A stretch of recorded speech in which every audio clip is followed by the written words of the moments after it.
Welcome to the Slop Temple. We pray this video helps.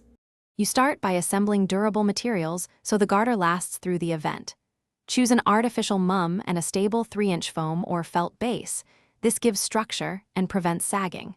Once ready, cut 2 36-inch streamer ribbons and 4 8-inch loops for layering. Make sure the elastic garter fits your wrist before attaching decorations. Prep greenery and trinkets near your workspace. This front-loaded organization speeds assembly and prevents mid-build trips to the craft drawer, keeping momentum on step 2. Once the base is anchored, you wire the mum through its stem into the foam, twisting tightly so it cannot rotate.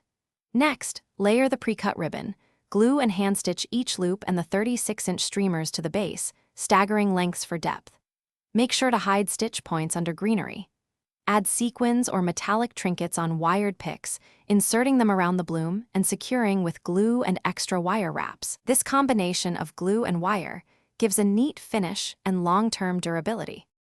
To finish, clean up stray glue and heat seal, or use fray check on all ribbon ends so edges stay crisp. You then hand sew the elastic garter to the underside of the base with multiple passes to distribute tension, test the fit, and adjust stitch placement if it rides up.